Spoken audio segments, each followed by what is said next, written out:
संत बलवंत हनुमंत लाल जी महाराज की जय हो।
ऐसे भगवान परशुराम जी के धनुष को प्रणाम करके बोले तो बोलते हैं क्या, सो भी लगाओ बिहाई समाजा,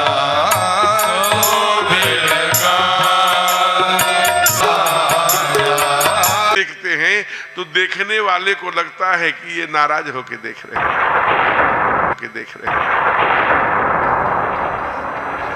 भाल विशाल त्रिपंड बिजारा गौर शरीर भ्रूत बल भ्राजा है, एकदम गौर वर्णी है, भस्म लगा है, फरसा लिए हैं, धनुष बाण लिए हैं, शास्त्र लिए हैं। इसके पीछे का भगवान परशुराम जी का दो उद्देश्य था। पहला उद्देश्य था अगर मैं कहूंगा कि सारे राजाओं में सारे इसी आए हुए क्षत्रिय समाज के योद्धाओं में, वीरों में, कायरों में, जो भी कहे, किसी ने भी शिव धनुष को तोड़ा है। एक कारण यह है कि अब मैं कहूंगा कि वो समाज से अलग हो जाए, नहीं सारे राजाओं को मार डालूंगा, तो सारे राजा चूंकि हमारे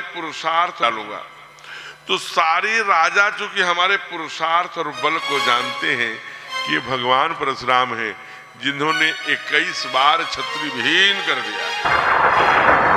तो क्षत्रिय विहीन जब हम बोलते हैं तो दुष्ट क्षत्रिय विहीन, सज्जन क्षत्रियों की रक्षा करते हैं, उन्हें राजा बनाते हैं। अब दुष्ट की तो कोई चाहे, दुष्ट ब्राह्मण विहीन, तो दुष्ट जिसको भी हमारे राघव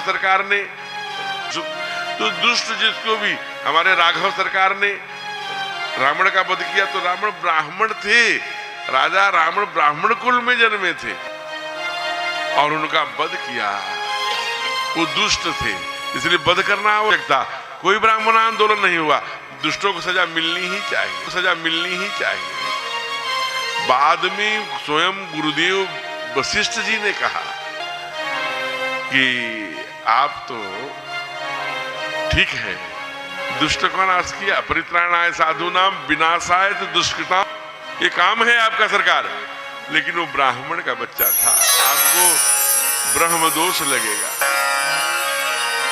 हमारे यहाँ ऐसी कथा आती है कि महाराज गुरुदेव में कैसे ब्रह्म दोष से मुक्त हूँ। तो कहा कि आप एक नाव में बैठिए, गंगा जी में जाइए, काला कौआ बांध लीजिए, जहाँ एकदम वो सफेद आने का अवसर दिया है, तो बड़ा सुंदर स्थान।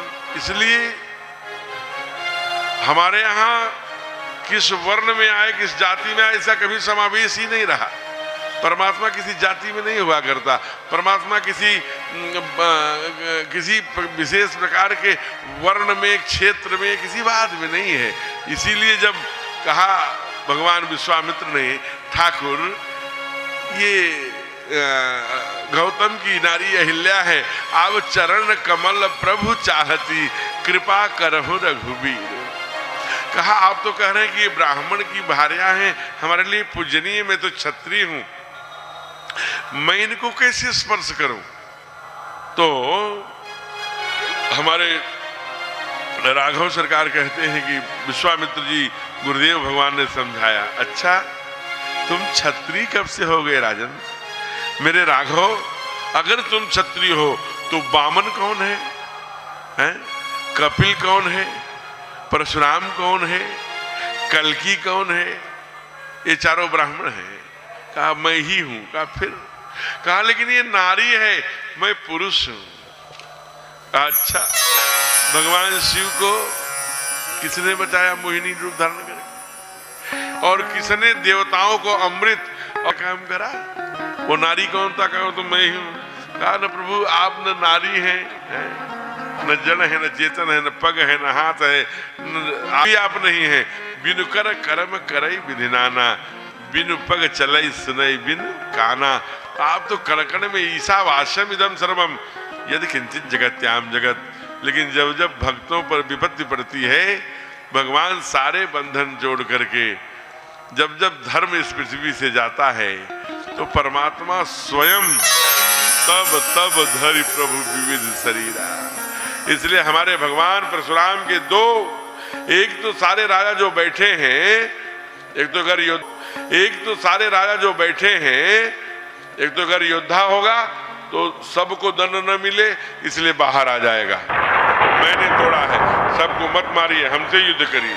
अगर ऐसा नहीं करेगा तो शेष राजा जो हमारे भुजाओं के पराक्रम को जानते हैं, उनको बाहर लाके खड़े कर देंगे कि इन्होंने किया है, हमें मत मारिए। दोनों काम नहीं हुआ, न ही कोई बाहर आया और न ही तब जनक की तरफ देख करके बोले। जनक से बोलने की जो भाषा है, उसे हमारे राघव को लगा कि अब गड़बड़ होगा, अब हमें बोलना चाहिए। देखिए, किसी विद्वान आदमी को मूर्ख कह दीजिए, इससे बड़ी गाली और इससे बड़ा दंड कुछ नहीं हो सकता। अश्वत्थामा ने, जब आप महाभारत की कथा है, श्रीमद् भागवत के महात्म्य में भी सुनाई जाती है, अश्वत्थामा ने जब ब्रह्मास्त्र उत्तरा के गर्भ पर मार दिया, धन्य है उत्तरा का गर्भ, केवल एक में वो उत्तरा का ऐसा गर्भ है, जब उसने पुकारा पाहि पाहि महायोगिन,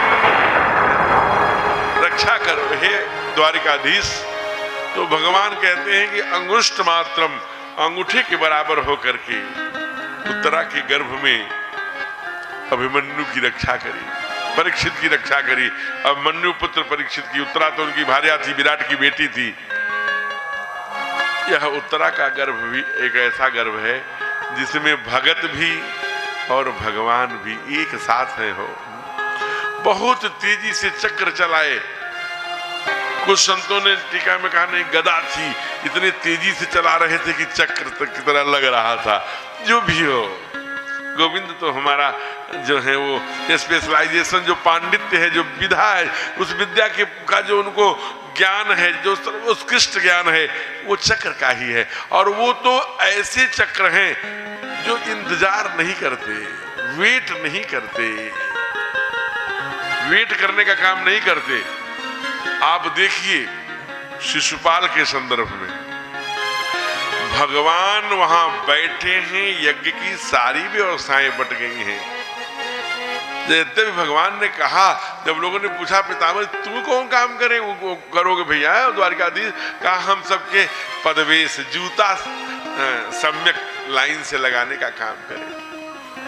अच्छा, नहीं, ये काम आप नहीं करेंगे, आप सर्व व्यवस्था प्रमुख रहेंगे, सब पर आप ऊपर रहेंगे, सबको ऑर्डर करेंगे, सबके काम जहां भी अधूरे रहेंगे। सब मान गए, लेकिन उनकी बुआ का बेटा शिशुपाल नहीं माना। नहीं, एक ग्वाले को मेरे ऊपर करोगे, हट, इसकी क्या औकात है? वहीं गाली देना शुरू कर दिया। जब गाली देना शुरू किया तो शिशुपाल अकेले नहीं थे, उनके साथ सैकड़ों क्षत्रिय खड़े हो गए। ये ग्वाला मेरे ऊपर शासन। ये बात सुनकर के गदाधारी भीम, जय हो, भीम की भी भूमिका गजब है हमारे यहाँ। जिस समय द्रौपदी उघारी हो रही थी, कोई नहीं बोला। विकर्ण बोले हैं कि जो दुर्योधन का छोटा भाई है कि भाभी को उघारी न करो। ध्यान देना, बोलने वाला अकेले भीम है। भीम तो और बोले हैं, इतनी खराब बात बोले हैं युधिष्ठिर को कि कोई भाई बोल नहीं सकता। लेकिन अर्जुन चूंकि नर है ना, नर नारायण की जोड़ी है, उसने घुटनों से दबाया जंघाओं को। भैया ये क्या कर रहे हो? दुर्योधन की तो यही चाल है, ये चाहता है कि हम भाई भाई लड़ लें। ये संकट का समय है बेटे, ये लड़ने का समय नहीं है। उसी समय जल लिया भीम ने। भीम बोलते हैं, कहा मैं दसों दिशाओं और इस क्षत्रिय समाज और इस अंधे पिता के सामने सौगंध लेता कि दुर्योधन जिस जंघे पर बैठाने की बात कर रहा है, उसे तोड़ करके उसी जंघा के खून निकाल करके द्रौपदी के केस को धुलूंगा और चिल्ली से तेरे खून का पान करूंगा। आज वही भीम जरा विचार कर, द्रौपदी मैया पहनी थी, एक क्षण नहीं लगा, खराक से फाड़ा और अंगुली में बांध दिया। सबसे महंगी साड़ी, हमारा समर्पण तुरंत हम हाँ नीलाभ सोचते हैं। मित्र के संदर्भ में कहा हमारे बाबा तुलसीदास जी ने, कहा देत लेत मन संक न धरई। ऐसे मित्र को कहा तिनहि बिलो, कहा कौन? कहा जे न मित्र दुख हो ही दुखारी, तिनहि बिलो कत पातक। एकदम एक क्षण में साड़ी फाड़ के अवसर आया तो आप जानते हैं, एक साड़ी नहीं, ब्याज सहित एक एक पाई पाई वापस रहे। कछु लेना न देना भजन करना, बड़े बीतरागी, बड़े ऊंचे अवस्था में होंगे हम लोग तो गृहस्थ कथा व्यास है, इसलिए हमें लेना भी है देना भी है। भगवान कितने, अब आप जरा सोचिए, उस दृश्य को देखिए जब दुर्योधन ने भीष्म को अनेक बार गाली दिया होगा। क्या आप खाते मेरा हो, गाते पांडवों का हो, जाओ पांडवों की सेना से लड़ो, लेकिन धन्य है हस्तिनापुर के सिंहासन के साथ रहूं, जानते हुए भी कि मैं पाप कर्म कर रहा हूं। अंत में इतना कुटिल है दुर्योधन कि महा तपस्वी वीर व्रती भीष्म को भी उत्तेजित कर दिया। उन्होंने 5 बाण निकाल दिया, कहा कल का सूर्यास्त ये पांचों भाई नहीं। जब बार बार कहा कि मेरे तो इतने हो गए, इतने थे, 100 थे, आज 40 बचे, 5 पांडवों में से 1 कम हुआ और आप सेनापति हैं, 5 बाण निकलवा ही दिया। दक्षिण में थे गोविंद, दौड़े आए, कहां है पांडव? उनके कुटिया को खोला तो देखा चारों भाई उपस्थित थे। कौन था? युधिष्ठिर जी थे, भीम थे, नकुल सहदेव। अरे बड़े भैया, युधिष्ठिर को बड़े भैया कहते, बड़े भैया वो अर्जुन कहाँ है, क्यों चिंतित है? कहा क्या बताऊं, भीष्म की प्रतिज्ञा तुम्हें भैया द्वारिकाधीश सब पता लग गई, सब बात हमें जानकारी में है, अर्जुन कहाँ है? कहा अभी यही था, कहीं होगा। दौड़े गए, अर्जुन की कहा बलि की कहानी, निराधार का कौन आधार है जग में, निराधार का कौन आधार है जग में। ये प्रश्न द्रुपद दुलारी से पूछो, ये प्रश्न द्रुपद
भाई भक्तवत्सल भगवान की। ऐसी भगवान सुंदर लीला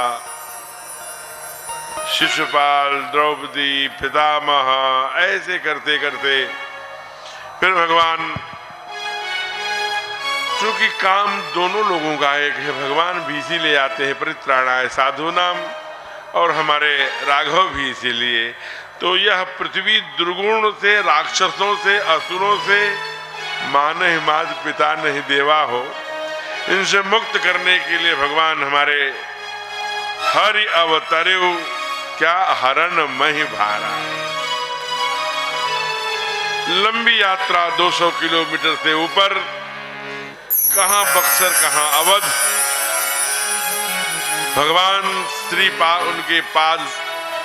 उनके श्रीपाद पद्मों की व्याख्या करते हुए, महिमा बताते हुए अंत में कहा, बताएंगे भृगु जी।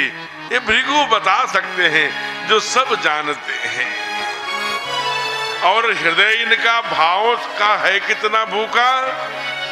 तो पूछना हो तो विदुर सवरी से बारी बारी से ध्यान रखना। विदुरानी, जब हम लोग गीत गाते हैं कि दुर्योधन घर मेवा त्यागे, साग विदुर घर खाए, साग भी नहीं खाए हो। जब मैया केला खिलाने लगी तो भाव में आ गई, भावना में ऐसी आई कि छिलका ठाकुर की ओर और केले कूड़ेदान में छिलके खाने लगे। एक बार भी नहीं कहा ये हाथ बदल लीजिए, केला इधर लाइए, छिलका इधर। भाव बस भगवान। जब आप जरा सोचिए, भक्तराज जटायु का उद्धार करके सेवरी के आश्रम पग धारा, कहां? आंध्रा में। कभी जाइए, वही प्रादुर्भ उद्गम स्थल है सेवरी मां का। वहां पंपा सरोवर में बैठी है गुरु के वचनों पर विश्वास करके।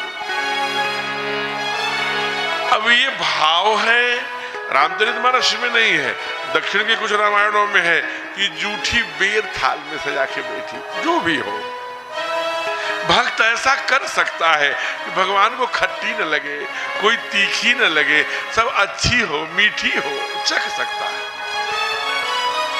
चख के रखी है। उसे पूरा गुरु के वचनों पर विश्वास है।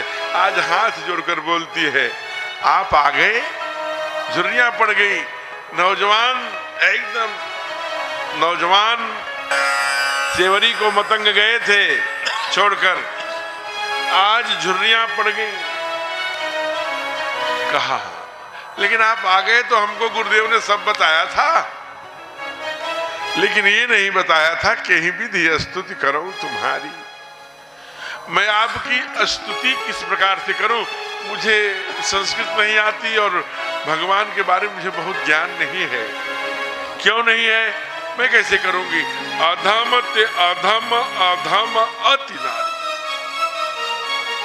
मां ने कितनी बड़ी बात कह दी। समाज कैसा रहा होगा नारी को जब अधम माना जाता। आज शिवरी बोल रही है कि मैं 3 कारणों से अधम हूं। क्यों? एक तो मैं पढ़ी लिखी नहीं हूं, अंगूठा छाप हूं, इसलिए अधम।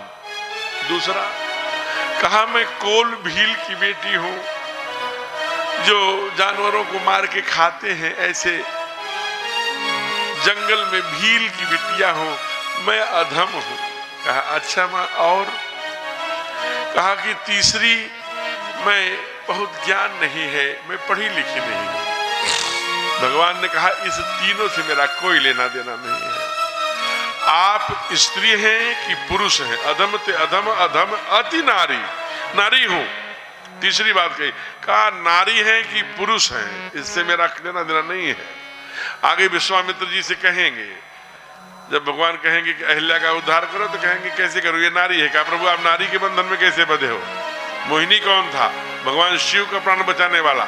और कौन था जो अमृत और विष पिलाया था अमृत देवताओं को? कहा मैं ही था। कहा लिंग भेद में नहीं है आप। तो कहा मैं किसी लिंग में, पुरुष और नारी दोनों के लिए। इसलिए बाबा ने एक लोग गड़बड़ चीजें पकड़ते हैं, जो कम पढ़े लिखे लोग होते हैं, कहीं सुन लेते हैं, कुछ भी राग न पालने, अलापने लगते हैं। ढोल गंवार शूद्र पशुनारी अलग अलग व्याख्या करके मूर्खतापूर्ण व्यवहार समाज में विघटन स्थापित करने का काम करते हैं। इसलिए सावधान हो जाते हैं बाबा। कहा जे सपे में न सुने जगह में। आप देखिए स्त्री पुरुष दोनों के लिए कहते हैं। कहा यह उमा शंभु विवाह जे नर नारी सुने ही जगह वही, केवल नर के लिए, क्योंकि उनको लगा कि कहां तो गड़बड़ व्याख्या हो जाएगी, इसलिए कहा यह उमा शंभु विवाह जे नर नारी सुने ही जगह वही, कल्याण काज विवाह मंगल सर्वदा सुख पावही। इसलिए कोई ब्रह्म जो है वो किसी भेद से, तो कहा चलो अच्छा नारी से हो गया प्रभु, मैं पढ़ी लिखी नहीं हूं। कहा मुझे ऐसा बताओ कितने ज्ञानी पा लिए? मुझे तो पाने वाले ज्यादा भगत होंगे। भक्ति जहां रहती है, ध्यान रखना, ये मैं नहीं कह रहा हूं, कौन श्रीमद् भागवत को आप पढ़ना, उसमें भी कहा कि जहां भक्ति का निवास होता है वहीं ब्रह्म। हमारे आदि कवि वाल्मीकि जी ने कहा या सीता समानीता आत्मा रामो विराजते। जहां भक्ति रूपी सीता होगी वहां राम आएंगे ही। इसलिए भक्ति, और यहां तक बाबा ने लिख दिया भक्तिहीन नर सोहई कैसे, कहा लवण बिना बहु व्यंजन जैसे। 56 भोग बना दीजिए, उसमें नमक ही नहीं है तो किस काम का हो। वैसे ये शरीर मानव मिला, हम भक्तिहीन हैं, ठीक उस 56 प्रकार के नमक विहीन व्यंजन की तरह है।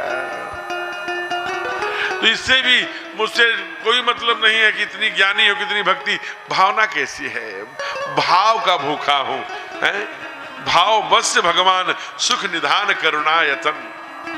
अधम, पढ़ी लिखी अधम जाति, बताओ न, तुम ही एक उदाहरण, केवट है, निषाद है, हम किन किन गर्ग गोत्रीय ब्राह्मण के यहाँ नहीं गए। हम तो कोल भिन्न पूछी कुशल निकट बैठाई। गु छुआछूत था तो बाबा को लिखना पड़ा कि गु के कंधे पर हाथ रख दिया। लिख सकते थे पूछी कुशल दूर बैठाई, नहीं, कंधे पर हाथ बैठाकर। ननिहाल था निषाद का, अयोध्या, बड़ा प्रेम करते थे। सरकार को देख करके आज जंगल में बहुत द्रवीभूत है निषाद, चरणों में पड़ते हैं, बार बार प्रार्थना करते हैं, हमारा घर तो जंगल में ही है, राज्य भी आपका है, इसीलिए नहीं जाऊंगा ना, पिता वचन में नगर न आओ। मैं नगर में नहीं जाता, मैंने बताया है विभीषण को, आप सरिस तब अनुज पठाओ, जब राज तिलक करना हुआ तो। इसलिए भगवान न किसी जाति में है, न किसी लिंग भेद में है, न केवल ज्ञान में है, भक्ति के द्वारा उसे पाना और आसान है। इसलिए ये कौन बताएगा? कहा कि ये भृगु बताएंगे जो सब जानते हैं। क्यों? एक बार देवताओं ने गोष्ठी करके ऋषियों ने कहा कि भगवान पूर्ण ब्रह्म किसे माना जाए, तो कहा कि एक सीधी बात है, देखिए भगवान की कसौटी कसने का ऋषियों का मत, कहा जिसे क्रोध न आता हो वही भगवान है। सबको जाकर के कुछ न कुछ कहा, सबकी प्रतिक्रिया हुई।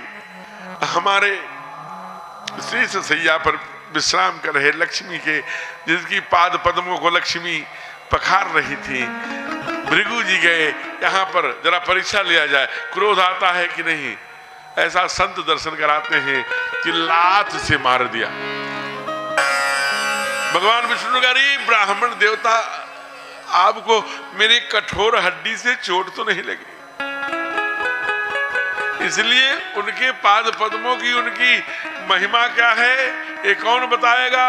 कहा कि ये बताएंगे भृगु जी जो सब जानते हैं। हृदय इनका भाव का है कैसा भूखा, विदुर सवरी से बारी बारी से पूछो। ऐसी पाद पद्मों की महिमा बताते हुए भगवान के एकदम धाम के पास आ गए। ऋषि विश्वामित्र सरजू मैया के कलकल करते हुए जल में उसका अवगाहन करके, स्नान करके, पूर्ण संध्या वंदन करके, तिलक लगा करके, वस्त्र आदि करके भगवान का भजन करते हुए दंड कमंडल उठाया। एकदम जाकर के ठीक द्वार पर खड़े हो गए। प्रहरी इतनी महिमा है पहचान गया, दौड़ा हुआ गया, राज सरकार की जय हो। भगवान विश्वामित्र जी दरवाजे पर पधारे हैं। अब यहाँ संत अलग अलग भाव देते हैं कि चक्रवर्ती थोड़ा विस्मय में पड़ गए, शौक लग गया, शोक में पड़ गए, थोड़े चिंतित हो गए। अरे एक बार विश्वामित्र जी आए थे तो राज्य विहीन, पृथ्वी विहीन, धन विहीन, यहाँ तक कि हमारे वंश के बेटे के रोहित के चिता पर से कफन के कपड़े भी फड़वा लिए थे। इनकी बड़ा कड़ी परीक्षा लेते हैं। विश्वामित्र जी से कहे कि देखिए हम तब से एक बार हरिश्चंद्र नाम लगाया था, फिर चाहे वो रघु आए, दिलीप आए, अजय आए, खड्गबाहु आए, अंशुमान आए, तब आए, स्वयं मैं आया दशरथ, लेकिन हमारे पिताजी सब कोई भी चंद्र नहीं लगाया। सरकार हरिश्चंद्र के बाद पहली बार आपने रामचंद्र नाम कर दिया और चंद्र रखते ही विश्वामित्र जी आ गए। वैसे केवल पारिहासिक और ऐसे ही व्याख्या है। थोड़े चिंतित हो कि विश्वामित्र जी का इस समय आना बिना सूचना के क्या हेतु होगा। कहा विचार मत करो राजन, तुम्हारे दरवाजे पर एक ऐसा ऋषि है जो दूसरी सृष्टि रचने में सामर्थ्यवान है, इसलिए मैं भी चलता हूँ। कुछ शिष्यगण ले लो, कुछ ऋषि, कुछ मंत्रिमंडल के, कुछ और साधु संतों ब्राह्मणों को ले लो, देर मत करो, आदर सहित लाकर विश्वामित्र का स्वागत करो, तुम्हारे कल्याण के लिए ही आए होंगे। मुनि आगमन सुना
सुना जब राजा, मिलन गयो ले विप्र समाजा हो। ले आए, अपना सिंहासन खाली कर दिया, अपने राज सिंहासन पर चक्रवर्ती बैठाए हैं। जल आज निर्मल जल ला करके सुंदर सोने के पात्र में उनका पद प्रक्षालित किए हैं। विविध भांति भोजन करवावा, 56 भोग पवाकर बढ़िया सुंदर से आराम किए हैं। आराम करके फिर सुबह उसी सेकंड टाइम में जब सभा बैठी है, ऐसे ही विशिष्ट मंत्रिमंडल गुरुदेव अपने, तब गुरुदेव से हाथ जोड़कर कहा, हे गुरुदेव भोजन भोजन क्यों करवाया? जानते हैं कि ब्रह्मर्षि से ऐसा नहीं, आजकल बटन दबा दीजिए, आपकी घंटी कहीं कहीं सिकड़ी है तो कहीं कुछ है, कोई हुंडी है, कोई बटन है, निकलेगा कोई, अरे पापा नहीं है, क्या काम है? अरे बैठा हो, पानी पिलाओ, आदर करो, फिर पूछो कहाँ से आए हैं, पिताजी से, बाबा जी से, दादाजी से क्यों मिलने? फिर ऐसा नहीं किया, पहले पूछा, तुरंत काम, तुरंत सवाल मत दागिए, कुछ तो बैठिए, कहाँ से आए हैं, बैठिए, विराजिए, थोड़ा गुड़ लाइए, कुछ मीठा लाइए, कुछ चाय पिलाइए, कुछ करिए, कुछ तो करिए। बढ़िया 56 भोग पवा कर विश्राम करके अच्छे माइंड सेटअप हो गया, थोड़ी थकान चली गई, गर्म पानी से प्रक्षालन कराया होगा, चल कर आए थे वो बक्सर से अवध 200-250 किलोमीटर की यात्रा की थी, थकान गई, फिर पूछते हैं ब्रह्मर्षि हैं तो उनको भोजन भाई है, भोजन का आकर्षण पंडित जी पे होता ही है। और अगर न मिले तो घबरा भी जाते हैं। तो उसका आदरणीय मुनीष जी, मैं आपको नहीं कुछ भी कर्मकांड, इतने तेजस्वी आपका बेटा है। और आज बहन जी भी आई हैं, अन्नपूर्णा मैया भी। नियमित 4 बजे ब्रह्म मुहूर्त में बहन जी नियमित 365 दिन ब्रह्म मुहूर्त में गंगा जी स्नान कर लेती हैं। आदरणीय सेनानी जी, जी ये बड़ी कृपा है मुनीष जी पर। इसीलिए मुनीष जी ये नहीं है कि अपने बल पर, ते ही बल ताहि न जितै पुरारी है, ये है बल। क्या हमारे अभी डरवा में कथा थी, दोनों पति पत्नी और बिटिया मुख्य यजमान रहकर 4 घंटे श्रीमद् भागवत कथा का आनंद लेते। तो आप भी खड़े हो जाइए, दोनों मेरे ये मुख्य यजमान। जय, ए बेटी बैठ जाए, बैठ। तो ऐसे अब एक पंडित जी निमंत्रण पर गई, कोई बूढ़ी माँ ने बुलाया होगा, आज पंडित जी आएंगे तो दाल बना लिया, चावल बना लिया और बना लिया कुछ बढ़िया दिव्य हल्दीराम का बढ़िया वो जो आता है, कौन पापड़ है? कौन है? लिज्जत, कौन बताया? पीछे उधर से मुक्तेश्वर जी डॉक्टर साहब, लिज्जत का पापड़ बढ़िया छान के रखी थी। अब पंडित जी को पापड़ बड़े प्रिय थे, लेकिन सब माँ ने परोसा, लेकिन पापड़ परोसी नहीं। अब देखिए युक्ति, मांग भी रहे वो ले आओ, ऐसा नहीं। आचार्य शिष्ट होता है, तो पूड़ी कचौड़ी खीर सब बना खा रहे थे। फिर उनको पापड़ पर बार बार दृष्टि जाती थी, लेकिन माँ तो भाव में सेवरी की तरह खिला रही थी, पापड़ भूल गई। तब पंडित जी ने कहा कि माँ जानती हो मुझे देर क्यों हो गया? कहा क्यों गुरुदेव? कहा मैं रास्ते में आ रहा था, मुझे रास्ते में सांप मिल गया था। सांप? आप तो ठीक से हैं, कोई दिक्कत तो नहीं गुरुदेव? कहा नहीं, बहुत लंबा था। कितना बड़ा था गुरुदेव? कहा मत पूछो माँ, यहां से लेकर वो तुम जहां पापड़ रखी हो वहां तक लंबा। अब बूढ़ी माँ का जो ही पापड़ पर नजर गई, ओहो पापड़ तो गुरुदेव दी ही नहीं। इसलिए डॉक्टर साहब आप वो संकेत इसलिए करा कि पापड़ भूल मत जाइएगा कभी अगर हम आए तो। आप तो वैसे भी 56 भोग पवाती हैं, तो बड़ी तेजस्वी। अब आप सुनिए कि महाराज गए, कहा कि प्रभु हे गुरुदेव, हे सृष्टि के रचयिता जैसी शक्ति रखने वाले विश्वामित्र, गुरुदेव आप बताइए कि किस कारण से आपका आगमन हुआ है? आपके कहने में विलंब हो सकता है, मैं रघुकुल का राजा दशरथ से वचन देता हूं कि आपके कहने में कहूं सो करत न लाऊब बारा, के ही कारण है आगमन तुम्हारा। आपके कहने में विलंब हो सकता है, उसकी पूर्णता में 1 सेकेंड नहीं लगेगा। कहा धन्य हो चक्रवर्ती, रघुकुल के ही राजा बिना कारण जाने इतनी बात कहने का दम केवल रघुकुल के वंश में। धन्य हो, धन्य। 3 चौपाइयां पढ़ दिया आज विश्वामित्र ने। कहा कि हम बताइए सेना भेज दूं, गौशाला के लिए जमीन चाहिए, धन चाहिए, सीमेंट चाहिए, सरिया चाहिए, गेहूं चाहिए, बोलिए। धन चाहिए, रुपया पैसा जो चाहिए बोलिए, जो आपका आदेश हो वो मैं पूरा करने के लिए दशरथ संकल्पित है। कहा नहीं, आज आदेश देने नहीं आया हूं, फिर क्या करने आए हो? अनुज समेत देहो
अनुज बाबू पीछे चले जाओ, बहन जी को बैठने दे पीछे, कोई बात।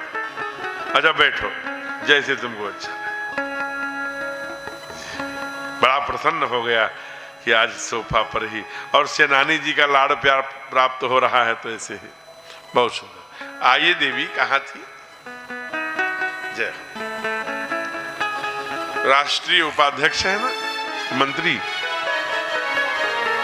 उपाध्यक्ष, ये परशुराम परिषद जो है इसकी कार्यकारिणी के राष्ट्रीय उपाध्यक्ष। तो बहुत सुंदर स्वागत। आप जरा विचार करिए, जब मांगत मांगत मान घटे, सम्मान घटे, नित घर के जाए।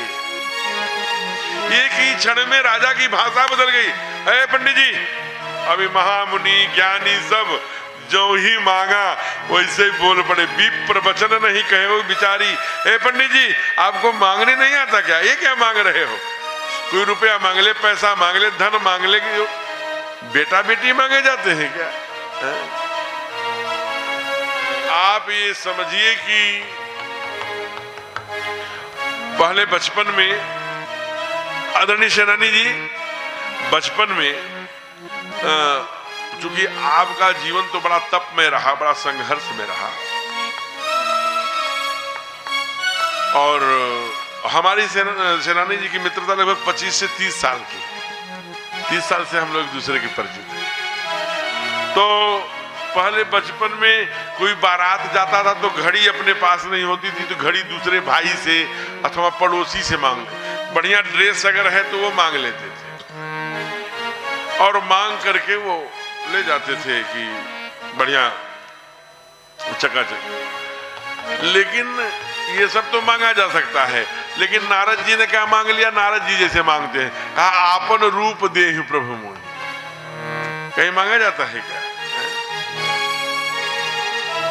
अब जैसे वो एक राजकुमार थे और एक सेठ थे एक गांव। बड़ा सुंदर प्रसंग है कि देखिए कि मतलब मैंने कभी, आप पहले जब ज्यादा पड़ती थी भयंकर, और घर में अतिथि, आपके साथ में नहीं कर रहा हूं लेकिन उसको अनुभव किया होगा, घर में अतिथि आ जाते थे तो तमाम रजाइयां कंबल मांग के आते थे पूरे कॉलोनी से या गांव से। तो मांग के जब आते थे तो जिसके घर से मांग के आते थे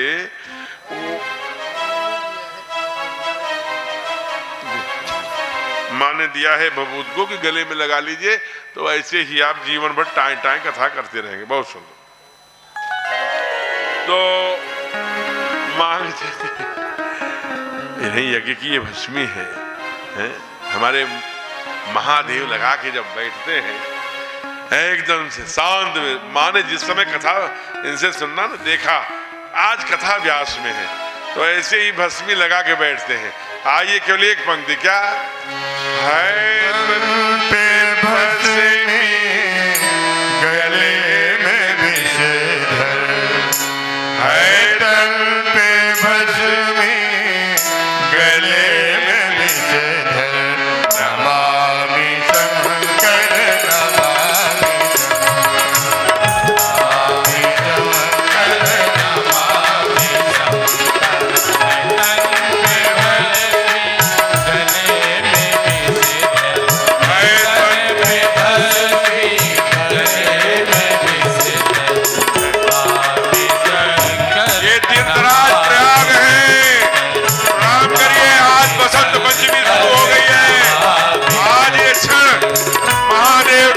प्रयाग को प्रणाम करने का अवसर है।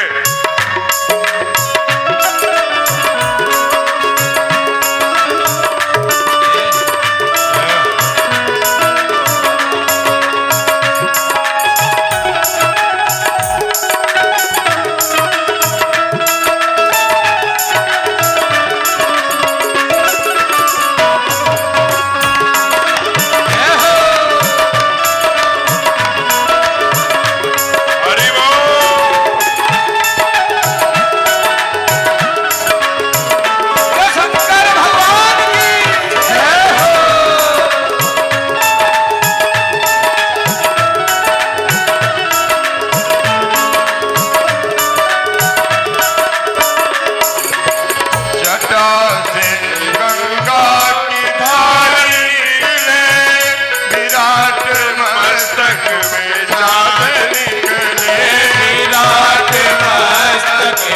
चाँद निकले, विराट मस्तक पे चाँद निकले, विराट मस्तक पे चाँद निकले।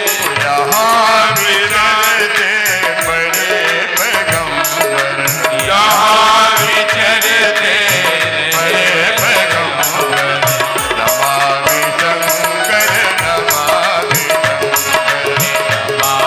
शंकर, नमामि शंकर। है तन में भस्मी गले में विसर, है तन में भस्मी गले में विसर। नमामि शंकर नमामि नमामि शंकर, नमामि शंकर, नमामि शंकर, नमामि शंकर। बड़ी कृपा। आज बसंत पंचमी के दिन इस महाकुंभ में, इस त्रिवेणी के संगम में महादेव को प्रणाम करने का अवसर मिल रहा है। कितने जन्मों की पुण्याई हम सब की रही होगी। कितनी कृपा है, कितनी कृपा असीम। जय हो सेनानी जी, जय हो मनीष जी, आप सबकी बड़ी कृपा जो ऐसा अवसर प्रदान किया। मेरी इसके पिछले कथा हो रही थी, यहीं से मुश्किल से 1 किलोमीटर से कम ही होगा, विद्या भारती के प्रांगण में। प्रभु की कृपा बरसी। आज हम लोग यहाँ विश्राम करेंगे। मैं आपको प्रसंग सुना रहा था कि जब वो राजा सरकार राजकुमार साहब जाने लगे तो अपने ससुराल को एक दिन गए। बढ़िया सुंदर एम्बेसडर गाड़ी पुरानी वाली, क्या सुंदर राजमहल से निकले। तभी उनका एक सेठ का बेटा, व्यवसायिक बेटा था, बड़ा अच्छा मित्र था। समान कद काठी के दोनों लोग थे, अच्छी मित्रता थी। अरे कहाँ जा रहे हो?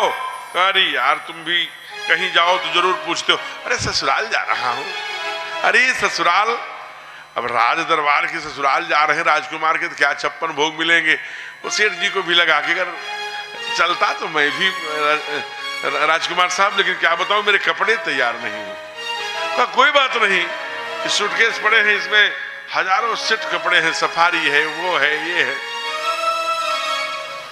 कहा ठीक है कि अगर कपड़े आप मुझे दे देंगे, क्योंकि हमारी आपकी साइज एक ही है, तो मैं अभी चला चलूंगा। सुनिए आदरणीय सेनानी जी, उधर चित्त मत लाइए। तो कहा कि मैं चला चलूंगा अगर कपड़े हमें मिल गए। कहा ठीक है।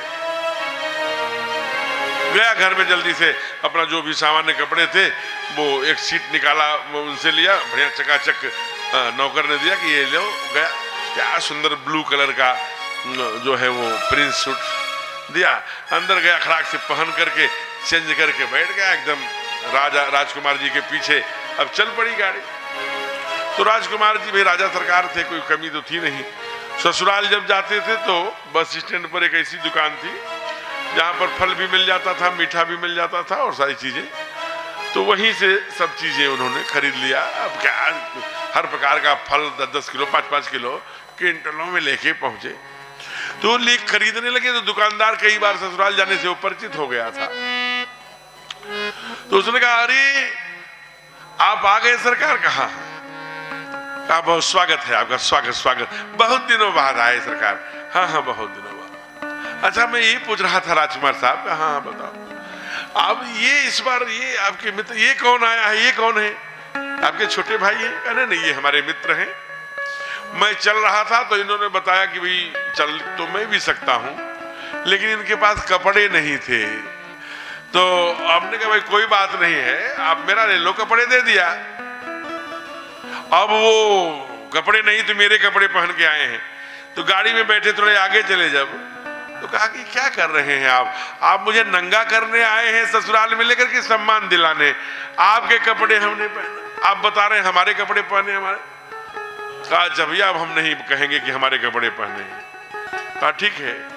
आगे निकले, कॉलोनी में जो ही मुड़े उनके परिवार के, ससुराल के परिवार के लोग ही मिले हुए। अरे पहुना जी आगे, दामाद जी, अरे राजकुमार जी जय जय।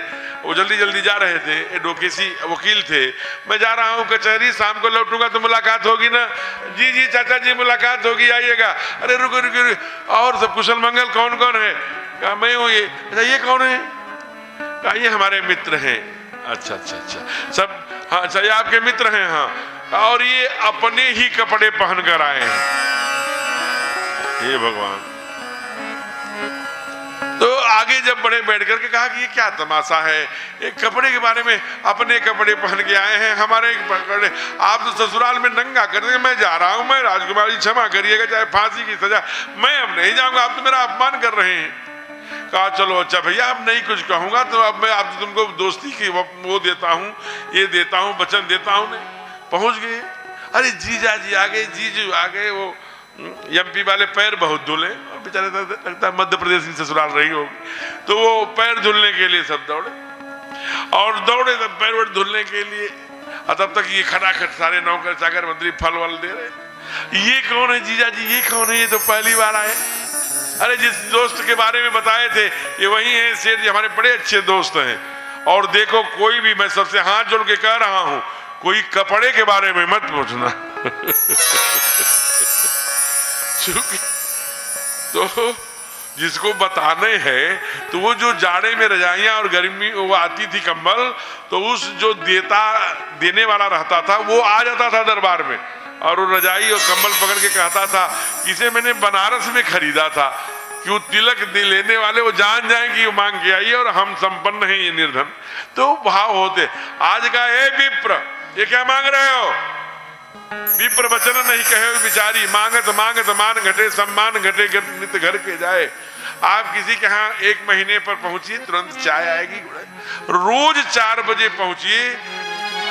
अरे चाचा जी आए हैं बगल वाले, मम्मी कहेंगी रुको जरा पोछा उछा लगा, बैठाओ, अभी पोछा नहीं लगा, सुबह सुबह दरबार ले आए, इनका काम ही है। कुछ देर बाद जो रोज आते हैं ना 4 बजे, तब वो चाय जो पहले दिन मिली थी वो नहीं मिलेगी, कभी कभी आएंगे तो मिलेगी। इसलिए मांगत मांगत मान घटे, सम्मान घटे नित घर के जाए। मांग दिया। विप्र वचन नहीं कहे बिचारी, राजा बोल पड़े। और जब राजा बोलते हैं तो हमारे अविनाश जी बताते हैं कैसे बोलते हैं। क्या बोले हो अविनाश जी? राघव को मैं न दूंगा,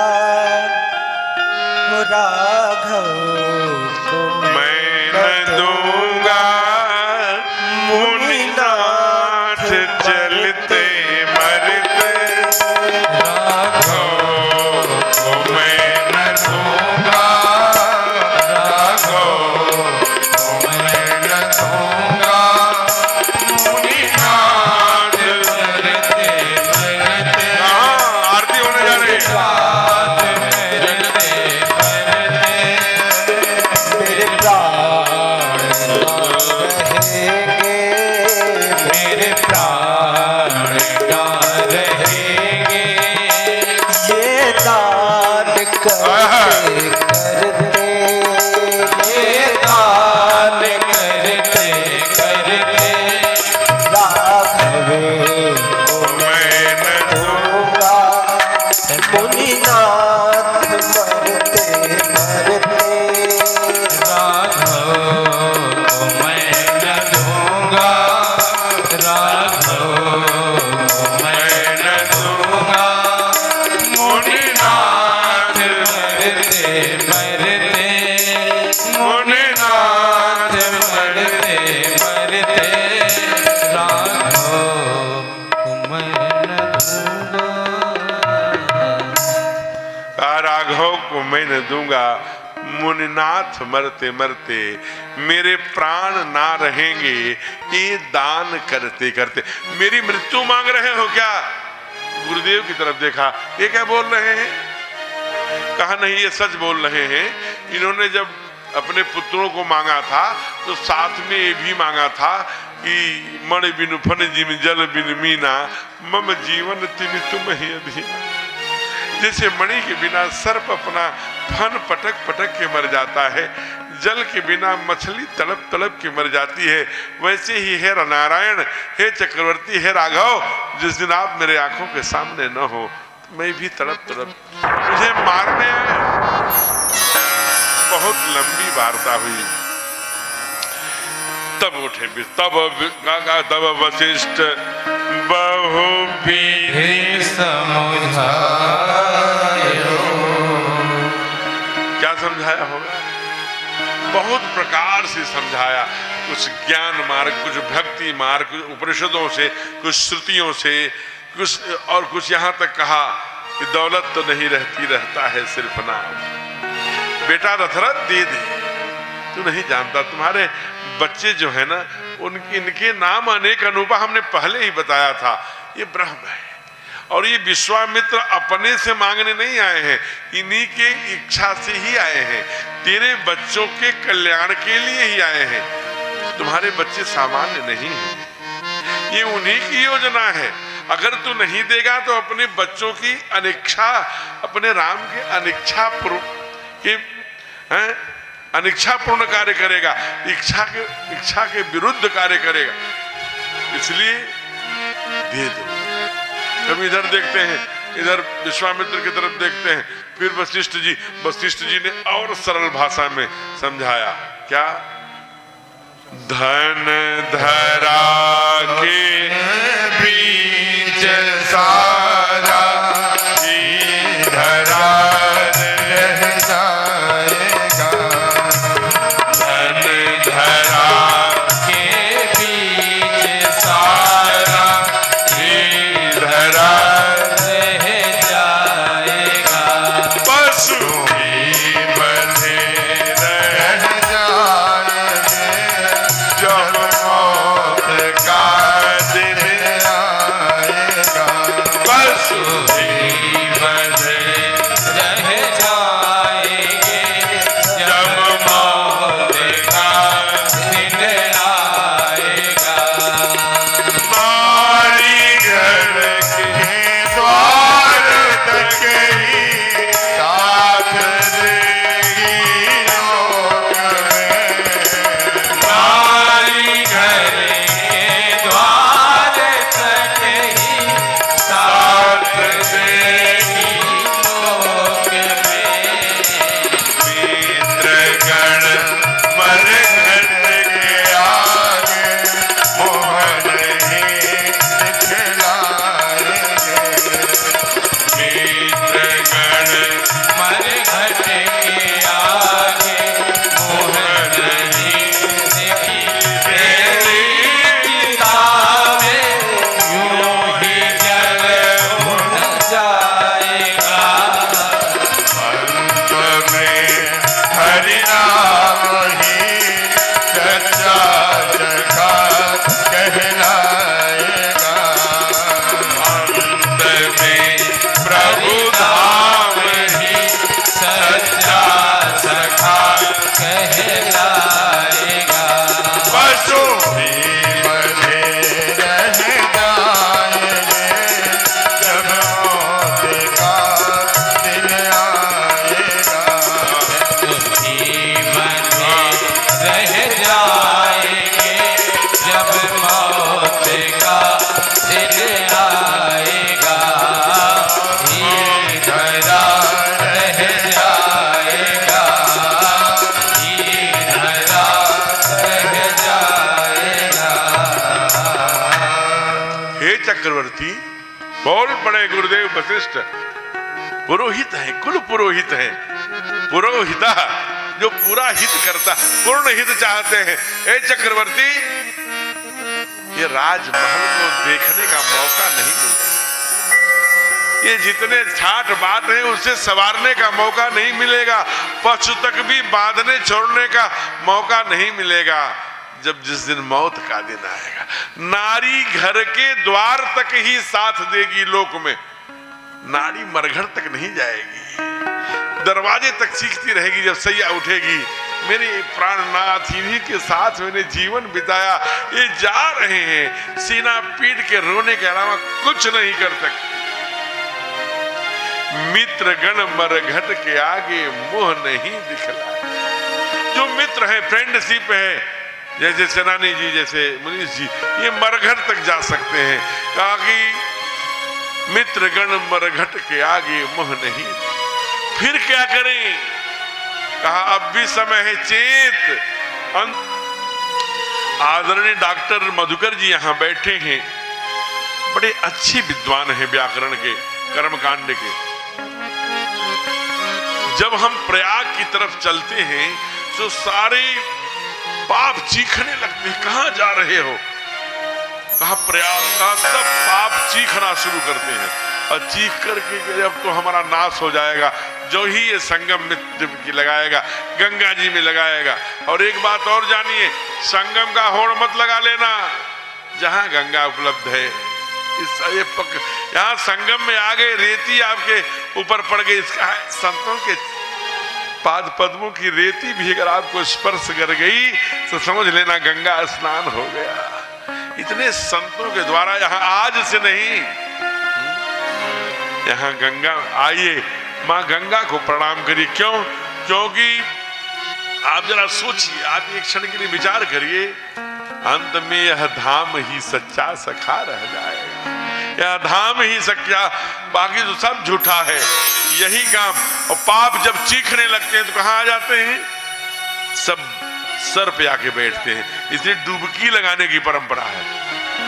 और एक बात कही जाती है, श्रुति हमारे यहाँ शास्त्र कहता है, क्या कहता है? प्रयाग मुंडे काशी पिंडे। प्रयाग में मुंडन की विधा है और काशी में पिंड आदि की विधा है। प्रयाग मुंडे छिलवा लीजिए बाल के साथ। इसलिए यहाँ जो भी कल्पवास करते हैं अंत में 1 महीने बाद मुंडे होते हैं। इसलिए हमारे यहाँ शास्त्र कहता है प्रयाग मुंडे काशी पिंडे। जब दोनों गुरुओं ने देखा कि अब एक ही बात कह रहे हैं, दे दिया, लेके चले और चले ताड़का का मालिश सुबह का श्रृंगार करके मालिश को आगे जोड़ना था, इसलिए वहां रखा। जनक जी के बुलावे पर गुरु विश्वामित्र जी के साथ जनकपुर की ओर बढ़े। भगवान यही गंगा मैया पड़ी। बोलिए गंगा मैया की।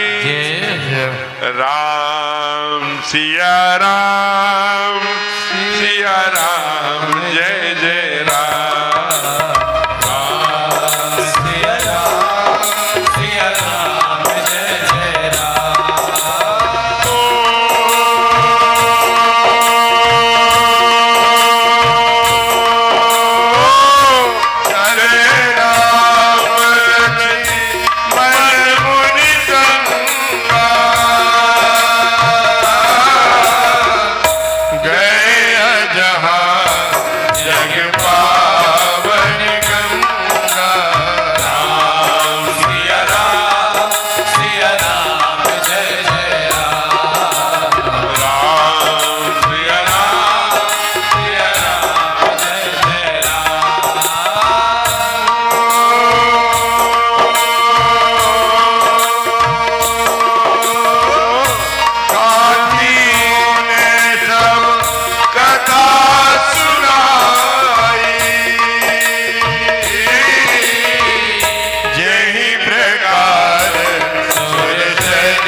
लक्ष्मण मुनि संगा, गए जहां जग पावन गंगा।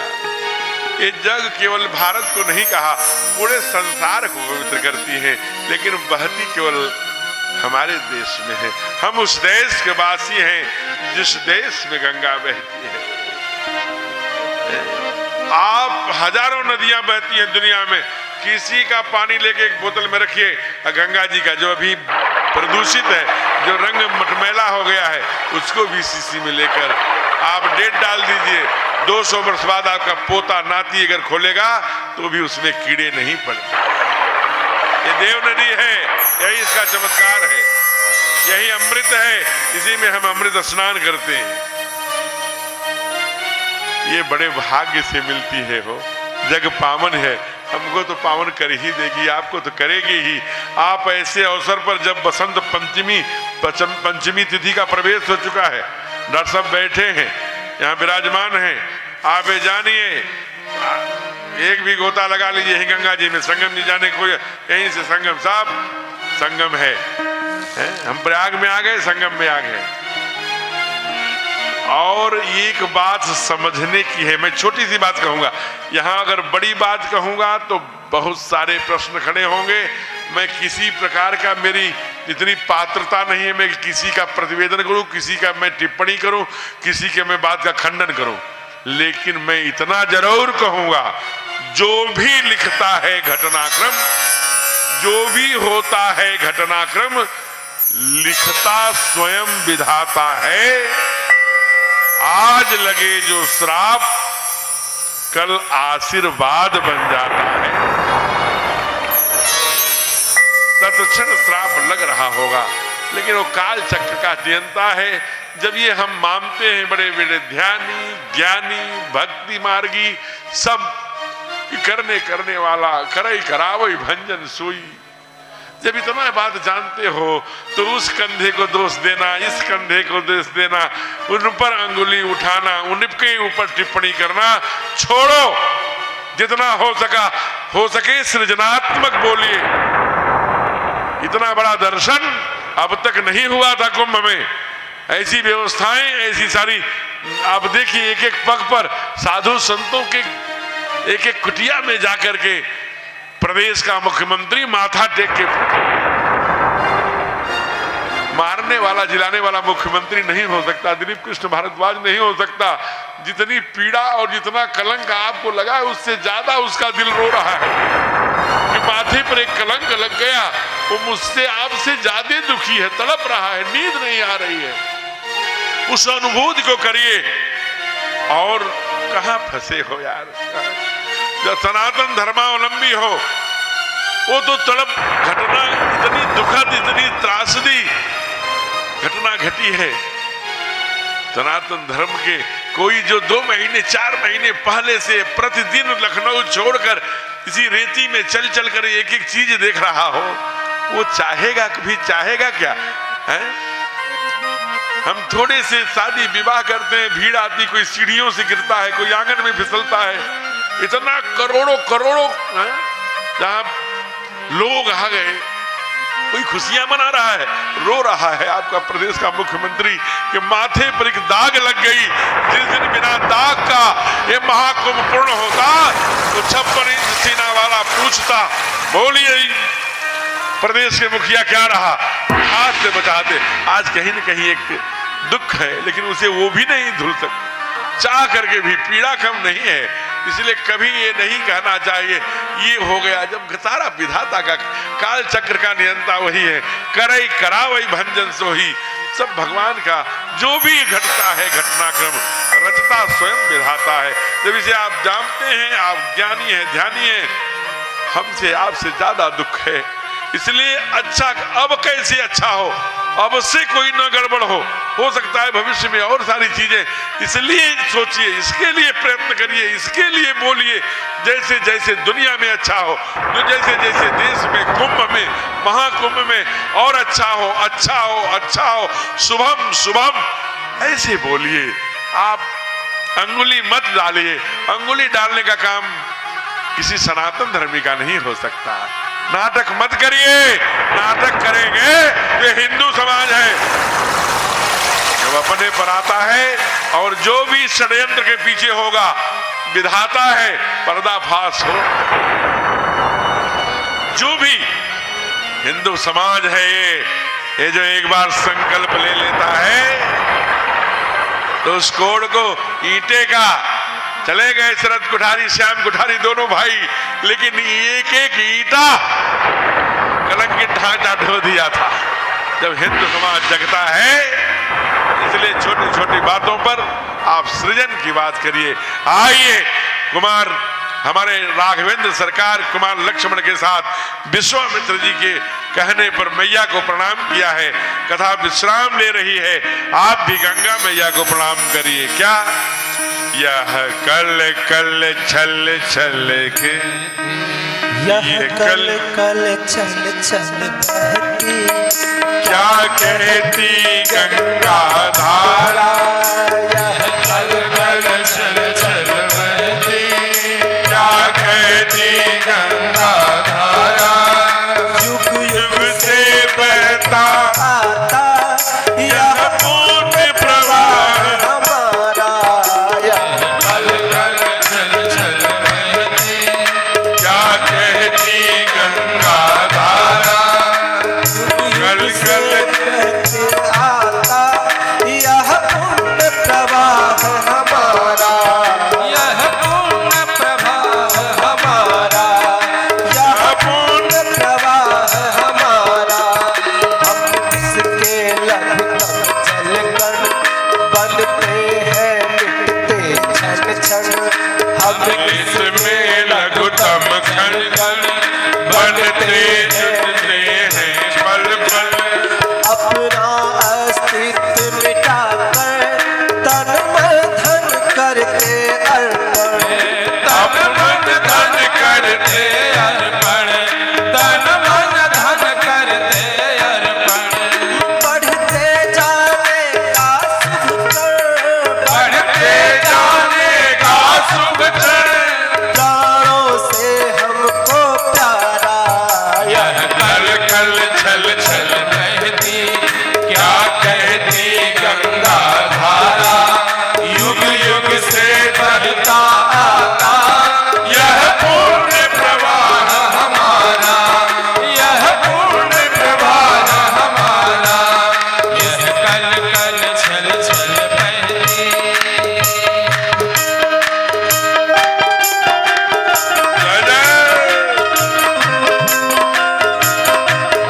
हे हरि,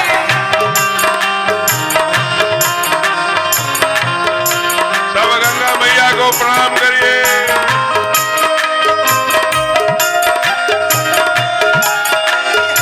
आप भी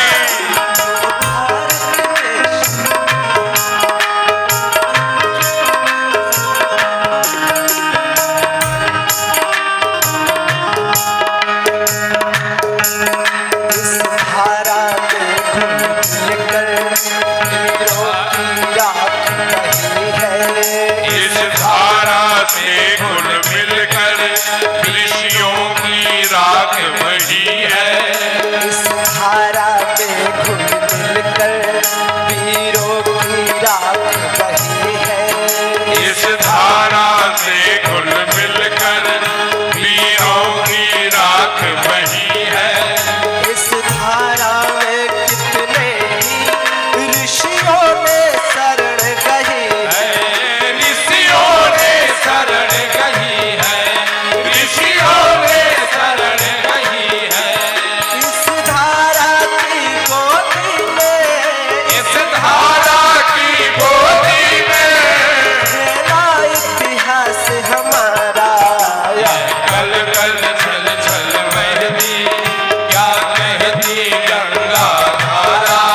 युग युग से चलता आता यह पूर्ण प्रवाह हमारा। यह पूर्ण प्रवाह हमारा। यह पूर्ण प्रवाह हमारा। यह अविरल तप का फल है, यह राष्ट्र प्रवाह प्रबल है। यह अविरल तप का फल है, यह राष्ट्र प्रवाह प्रबल है। यह अविरल तप का फल है, यह राष्ट्र प्रवाह प्रबल है। यह अविरल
जगेंगे, मिटने वाले मिट जाए।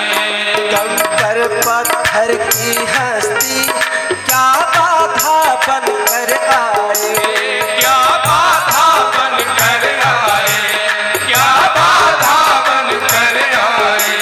ढह जाएंगे गिर पर्वत, ढह जाएंगे गिर पर्वत, कांपे भूमंडल सारा।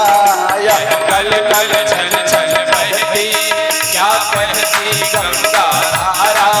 युग युग से बहता आता यह पुण्य प्रवाह हमारा। कल कल छल छल बहती, क्या कहती गंगा धारा। युग युग से बहता आता यह पुण्य प्रवाह हमारा, यह पुण्य प्रवाह हमारा, यह पुण्य प्रवाह हमारा। प्रेम से बोलिए गंगा मैया की जय। प्रभु गंगा पार करके बहुत सुंदर जनक जी को दर्शन दिया, फुलवारी की लीला करी और जाकर के संपूर्ण राजाओं के के सामने धनुष भंजन करके मैया जानकी जी को विवाह करके फिर अवध में आए और बहुत सुंदर स्वागत हुआ है। आनंद के साथ आरती उतारी गई है और यहाँ आकर के बहुत सुंदर चारों भाइयों का विवाह हुआ है और चारों बहुओं के साथ, चारों पुत्रों के साथ प्रभु अवध में विराज रहे हैं। यही इनको आनंद करने दीजिए। कभी अवसर मिला तो इसके आगे का दर्शन फिर करेंगे। हे ईश सब सुखी हो, कोई न हो दुखारी, सब हो निरोग भगवान। धन धान के भंडारी, सब भद्र भाव देवे, सन मार्ग के पथिक हो, दुखिया न कोई हो, होवे। सृष्टि में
संकट हरण मंगल मूर्ति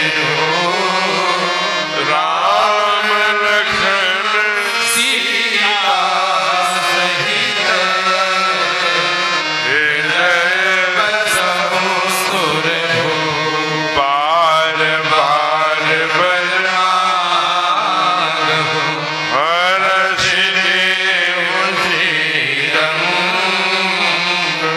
पद सरोज भगत श्यावर राम चंद्र मित्रों, विश्राम की वेला में धन्यवाद ज्ञापन एक भाषण होता है जो व्यवस्था का व्यक्ति जो सीनियर होता है वो करता है। लेकिन चूंकि मैं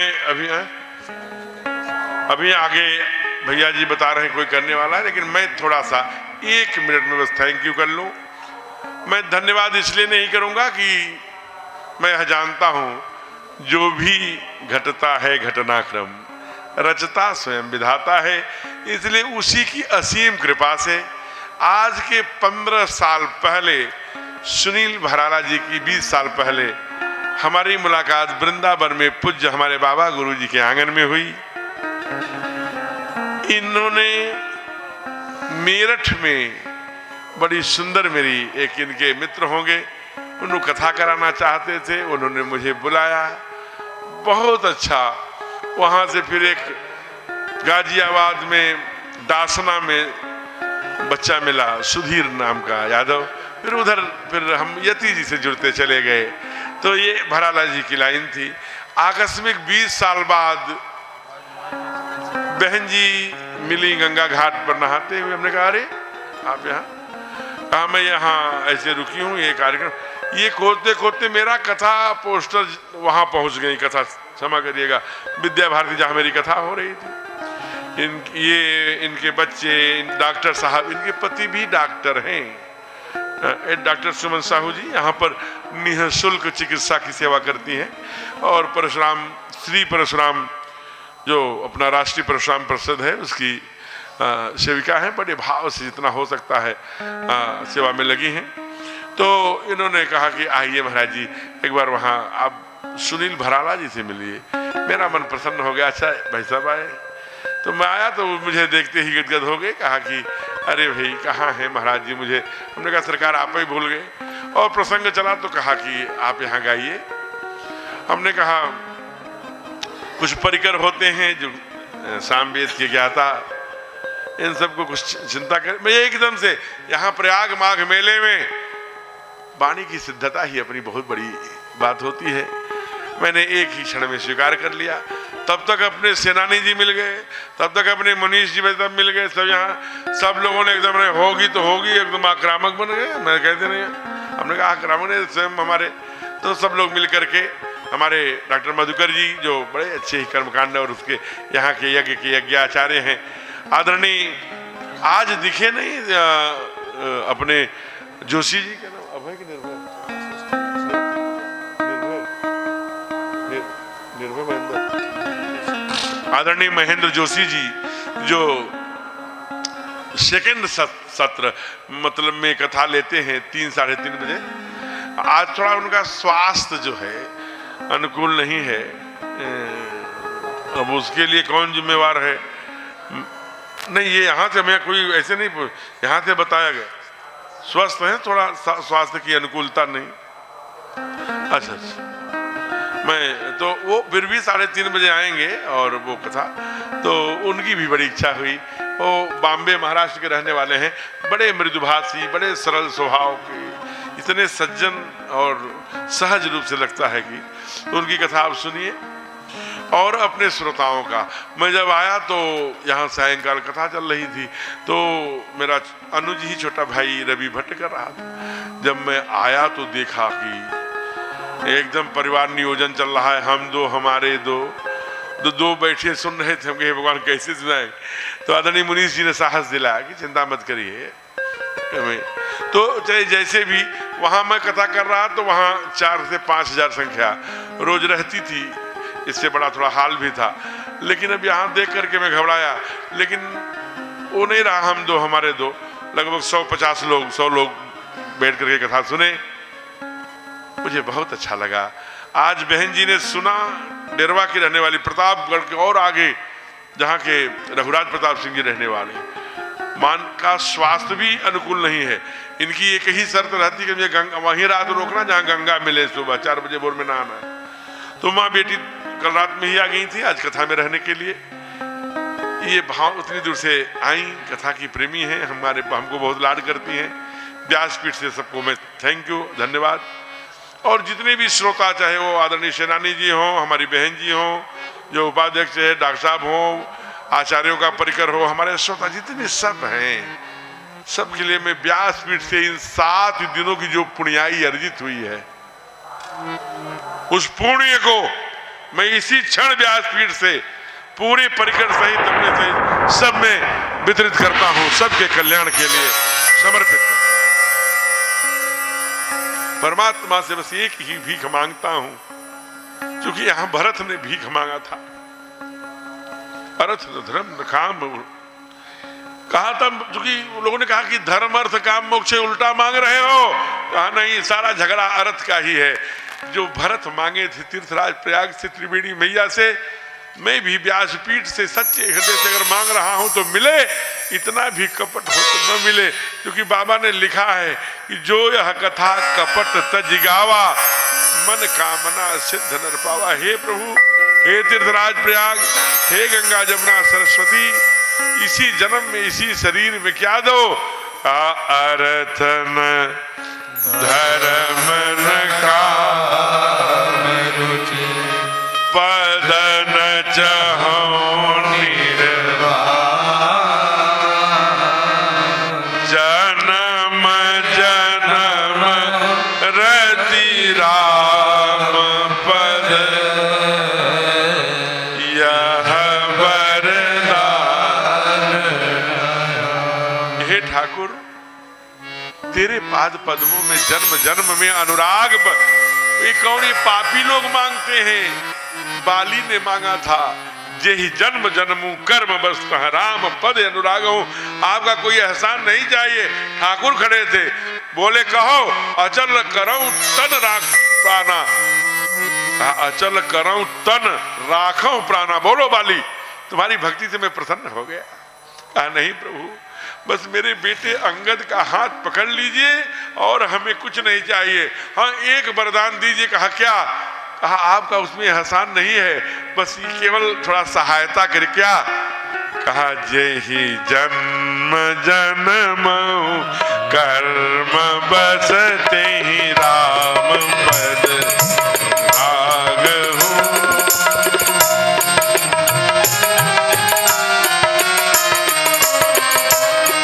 जय हो।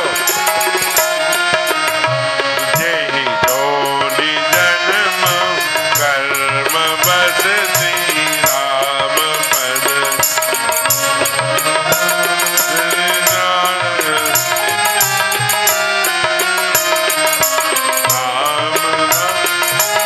निचले की पंक्ति ये किसके कांड की, ये 7-8 दोहे की का छंद है। मरते समय कहा ये अंगद, कहा बाहु, कहा निज नाथ है अंगद कीजिए। अपने कहता है जेहि जो निज जन्म कर्म बस तह, कर्म बस ऐसा कर्म करूं। वैसे ही हे प्रभु 2 चीजें मांग रहा हूं, वैसे ये आसान नहीं मांग रहा हूं, इतनी मेरी पात्रता नहीं है। एक तो परमात्मा की भक्ति बनी रहे और कभी बिस्तर पर न हूं। जब तक इस धरती पर रहूं प्रभु आपका चरित्र गाते गाते ही यात्रा बने। जय जय। बस यही 2 डिमांड करते हुए और पुनः अपने इस परिकर का थैंक यू कहता हूं। अपना घर परिवार छोड़कर पूरे आज 20 दिन से हमारे पीछे पीछे इस प्रयाग माघ मेले में मेरी साधना, मेरी उपासना, मेरी भक्ति में बड़ी सहायता किया है। ऐसे उधर बैठे खड़े होंगे, आप खड़े हो जाना बेटा।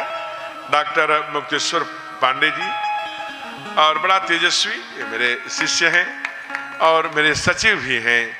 कहाँ रहना है, क्या खाना है, क्या पीना है, किसको कहाँ जाना, क्या करना, पूरी चिंता मेरी करते हैं, जिससे मेरी बीपी न बढ़े, मैं मुस्कुराता रहूं। सारे संकट अपने ऊपर ले लेते हैं। ऐसे मुक्तेश्वर पांडे जी और उनके ये मेरे जो है आदरणीय संजय पांडे जी, जो हर प्रकार की हमारी सेवा में लगे रहते हैं। ये हमारे अनुजवत हैं, शिष्य भी हैं और कथा सीख रहे हैं। आज तीर्थराज प्रयाग से इनके लिए यही मांग रहा हूँ कि इनको भी कथा करने का, हे सरस्वती माँ तेरा वास चूंकि यही है, इसलिए इनकी जिह्वा पर बैठो और ये भी परमात्मा की चर्चा करने में सामर्थ्यवान बने। संजय जी का के ऊपर मैं डिपेंड होता जा रहा हूँ, नहीं रहते तो इनका अभाव खलता है। पानी चाहिए, दवा चाहिए, रोटी चाहिए, कपड़ा चाहिए, बिस्तर चाहिए, कौन आ गया कौन नहीं आ गया। एक ऐसे अपने कामों से थोड़ा सा इतना अपने ऊपर मुझे आधारित करते जा रहे हैं। बहुत सेवा भावी, यहाँ व्यासपीठ से इनके मंगल की कामना। इधर पंडित हंसैया प्रसाद शुक्ल जी हैं, बड़े सहज सरल स्वभाव के और हमारे ऊपर बड़ी कृपा है। आज 15 वर्षों से मेरे साथी हैं। एक बार बाह पकड़ लिया तो फिर छोड़ते नहीं हैं, तो बाह गहे की लाज। अच्छी विद्वान हैं, भागवत कथा के स्वयं प्रवक्ता हैं, लेकिन 15 वर्षों से हमारे साथ ही छोटे भाई की तरह पड़े हुए हैं और बड़ी कृपा है आपकी। मैं व्यासपीठ से इनको भी भक्ति की ओर माँ बढ़ाए ऐसी कामना करता हूँ। ठीक उनके बगल में आदरणीय राधे श्याम जी बैठे हैं। देखन में छोटन लगे, घाव करे गंभीर। देखने में तो आपको लगते होंगे कैसे बैठे हैं, लेकिन सबसे पुराने, सबसे वो जो पग पग पर मुझे संभाला, बड़े पुराने साथी हमारे। मैं भी कथा 10 कथा कहा रहा हूँ, 8 कथा, तभी ये मिल गए और आज तक ऐसे शांत भाव से, न इनको दुख लगे न सुख लगे, जो भी कहते रहिए। हमने तो दामन पकड़ लिया है सनम, इस भाव से मेरे साथ अहरनी चल रहे हैं। और आपका विद्यालय भी है और बहुत सुंदर। ये छोटा सा बच्चा उरग आया था, ये भी बहुत थोड़ा उदंडता भी करता है, तो इसके प्रति चूंकि यहाँ भाव है, कभी कभी कुछ ज्यादा भी होता है तो भी मेरे मन में अच्छा भाव ही बनता है। और एक अधिकार समझता हूँ, कोई जैसे सेवा का कार्य, कोई व्यक्तिगत का, चलो अधिकार के साथ आदेश दे देता हूँ। बड़ा मृदुभाषी, बड़ा सरल स्वभाव का, और परिवार भी बड़ा सरल है। और ये भी छोटे से बच्चे के रूप में आए थे, ये आज युवा भी हो गए। पिछले साल इनकी धर्मपत्नी भी आ गई और शायद यहीं आई भी हैं। वो भी एक तरफ तप कर रही हैं और ये एक तरफ कर रहे हैं, एक दिन भी मिलने नहीं गए। ये बड़ा तप है। ठीक उनके बगल मुकेश जी हैं और ये ब्रजभूमि के हैं, बड़े भक्तिमान हैं, पूजा पाठ स्वाध्याय बहुत करते। कभी कभी नेतृत्व करने लगते हैं, लेकिन यह है कि नेतृत्व करते करते भक्ति की ओर ही बढ़ते रहते हैं। जब भी आते हैं तो हमारे लिए कुछ न कुछ मधुर मधुर लेके आते हैं। सबको रोग मुक्त करने का संकल्प लिया है और बहुत सुंदर एक वैद्य है इनके संपर्क में। हर प्रकार के रोगों की वो दवा देते हैं, सस्ती देते हैं और 1 महीने में लाभ हो जाता है। आप करके देख लें। और सब लोग हमारे टीम में करते हुए किए तो सफलता मिली है। वो अविनाश चश्मा लगाए अंदर में बैठे हैं, अविनाश ओझा जी रहने वाले एकदम मिथिला के हैं, जहाँ की मेरी माँ जानकी बहुत सुंदर गीत गाते हैं। सप्तम में महाराज, वहाँ मैं पहुँच नहीं पाता, तो बड़े सरल सहज और लक्ष्मण की तरह एक पैर पे खड़ा रहता है, इसलिए बहुत प्रिय है। कुछ भी दे दूं, कुछ भी कह दूं, मना कर दूं, हर परिस्थिति में। इधर मुन्ना बाबू जी, ये आप देखते होंगे कैसे कैसे धुन देते रहते हैं, तो बड़े सहज सरल हैं और हमेशा मुस्कुराते रहते हैं। इनको मैंने क्रोध कभी नहीं देखा। आदरणीय मधुकर जी और सब लोग, अपने अजय भराला जी इधर हैं, अपने सुनील भराला जी के छोटे भैया हैं। आप भी राजनीति क्षेत्र में काम करते हैं और इस परिषद का भी काम देखते हैं, बड़े तेजस्वी हैं। आपसे पहली बार हमारा यहाँ परिचय हुआ। भैया से तो कई बार मिलना हुआ था, बड़ा साथ साथ रहने का अवसर भी मिला था, लेकिन आदरणीय अजय भराला जी से हमको यति जी से और उधर पश्चिम में जोड़ने का काम, अधिकांश जो हमारी कथाएं हुई बिजनौर में, मेरठ में, उधर चांदपुर में, तो उसमें आदरणीय सुनील भराला जी का बड़ा योगदान रहा है। तो यहाँ देखते ही एकदम से आनंदित हो गए। तो पुनः आप सबको परमात्मा की भक्ति मिले, ऐसे ही सतत चलते रहें, गंगा मैया की गोदी में डुबकी लगाते हुए। पुनः आपको आज बसंत पंचमी और भगवान की सुंदर भक्ति का सारी मंगलमयी कामना करते हुए, बसंत पंचमी की शुभकामना करते हुए, आपके अंदर सरस्वती मैया बैठे, गंगा मैया का वास हो और सुंदर यमुना मैया का आपके अंदर कर्म के स्वरूप खड़ा होकर के कर्तव्यनिष्ठ होकर अपने आदर्श मूल्यों को प्राप्त करें। ऐसी भावना के साथ यही वाणी को विराम। प्रभु ने चाहा तो फिर भगवान परशुराम जी की कथा का आगे का दर्शन कराने का सौभाग्य मिलेगा तो अवश्य सेवा करूंगा। इसी वाणी को यहीं विराम करते हुए पुनः आपके मंगल की कामनाओं से जय सीताराम।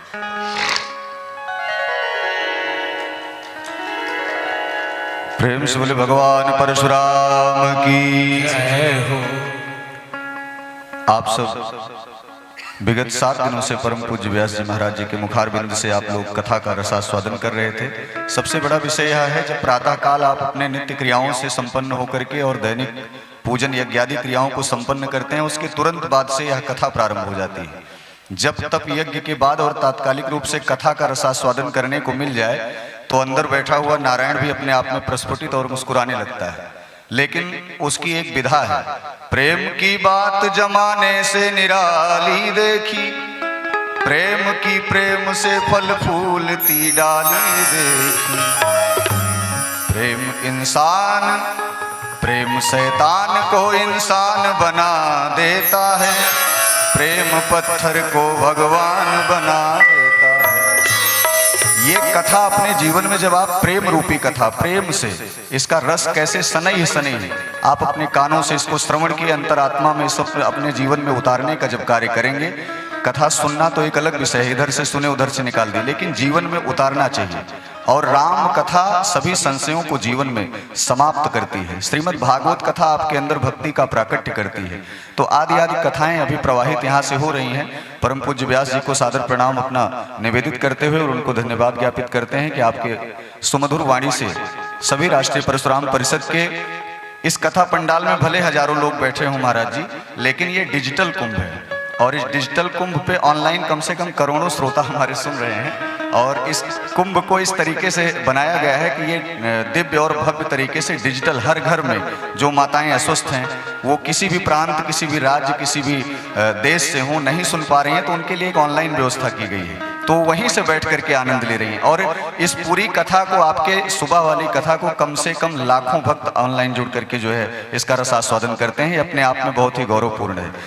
तो अब कथा विराम दिवस पे हम सबके बीच जो है राष्ट्रीय परशुराम परिषद के एक अभिन्न अंग परशुराम स्वाभिमान सेना के राष्ट्रीय अध्यक्ष आदरणीय अजय भराला भारद्वाज जी उपस्थित हैं। हम उनसे निवेदन करेंगे पूज्य महाराज जी के यहाँ मंच पर आकर के धन्यवाद ज्ञापित करें। और साथ ही साथ राष्ट्रीय सह संयोजक राष्ट्रीय परशुराम परिषद आदरणीय शिव प्रकाश मिश्र सेनानी जी भी उपस्थित हैं। हम आपसे निवेदन करेंगे कि आकर के पूज्य महाराज जी के लिए 2 शब्द अपना धन्यवाद प्रस्ताव ज्ञापित करें। आदरणीय सेनानी जी।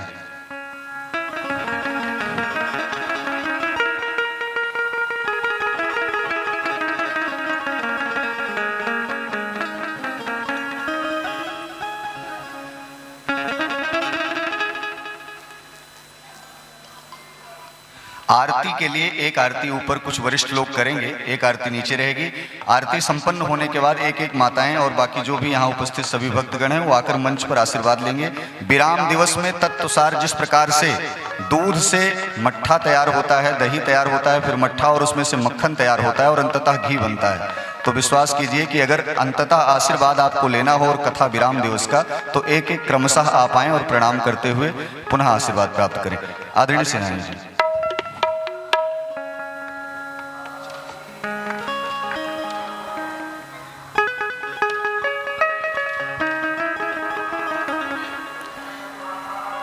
जय श्री भगवान परशुराम जी, जय गंगे मैया, हर हर महादेव। मैं पहले थोड़ा तो मेरा गला बहुत ज़्यादा खराब है, नज़ला जुकाम बुखार की स्थिति है, लेकिन महाराज जी के आशीर्वाद से यहाँ आने का मौका मिला। 2025 प्रयागराज महाकुंभ में राष्ट्रीय परशुराम परिषद का महाशिविर में कथा पांडाल जो प्रांगण में लगा है, उसमें सबसे पहले तो मैं व्यासपीठ जी को प्रणाम करता हूं और हमारे अंतर्राष्ट्रीय राष्ट्रीय कथावाचक दलीप कृष्ण भारद्वाज जी, जिनकी वाणी से आप सबने कई दिनों तक जिनके मुख से इतने अच्छे प्रवचन सुने, उनको प्रणाम करता हूं। और साथ साथ संचालन लगातार करते रहे हमारे बहुत ही पुराने हमारे ज्योतिषाचार्य छोटे भाई की तरह मित्र भी हैं, ऐसे मेरे राज पुरोहित मधुर जी, हमारे राष्ट्रीय परशुराम परिषद के सह संयोजक आदरणीय शिव प्रकाश सैनानी जी और महाराज जी की पूरी टीम और यह श्रद्धालुगण जो बैठे, मैं सभी का आभार व्यक्त करता हूं और भगवान परशुराम जी से प्रार्थना भी करता हूं कि महाराज जी की कथा भारतवर्ष में नहीं पूरे अंतर्राष्ट्रीय स्तर देश विदेश में हो और हमें सुनने का सौभाग्य प्राप्त होता रहे। जिस तरीके से राष्ट्रीय परशुराम परिषद संगठन की पहचान और परशुराम स्वाभिमान सेना महिला शक्ति वाहिनी की अंतर्राष्ट्रीय स्तर पर होती जा रही है और जितना संघर्ष सुनील भराला जी जो संस्थापक हैं और जो पूर्व में राज्य मंत्री रहे, बीजेपी के वरिष्ठ नेता हैं, महाराज जी के आज उन्हें भी मौका मिलता समापन अवसर का, लेकिन वो दिल्ली चुनाव में आदरणीय नड्डा जी ने और वहां के प्रदेश अध्यक्ष ने उन्हें दिल्ली चुनाव में बुला लिया, क्योंकि चुनाव का मुकाबला दिल्ली में कड़ा है और भारतीय जनता पार्टी जीतेगी इस विश्वास से उन्हें दिल्ली बुलाया गया है। सैनानी साहब को भी जाना था, लेकिन सभी लोग यहाँ चले जाते, मैं और भाई साहब यहाँ परमानेंट प्रवास के रेवाए हैं। हमारे बीच में यहाँ के जो मुख्य प्रबंधक हैं आदरणीय महेंद्र जी करोड़िया जी हमारे बीच आए, कृपया आप मंच में अपना स्थान ग्रहण कर लें और महाराज जी के चरण में आसान अपना आशीर्वाद लें। तो कोई ज्यादा यहाँ लंबा चौड़े भाषण की कोई जरूरत नहीं है। मैं धन्यवाद महाराज जी का करता हूँ और आप सभी को बहुत बहुत आभार और धन्यवाद करता हूँ। जय श्री परशुराम, जय गंगे मैया। आप लोग बैठ जाएं, प्रसाद लेकर के ही जाएं। आप लोग बैठ जाएं, बस 5 मिनट आरती होने चल जाए। अब मैं इसी धन्यवाद के क्रम में आदरणीय सेनानी मिश्र जी से हम निवेदन करेंगे कि पूज्य महाराज जी को धन्यवाद ज्ञापित करें।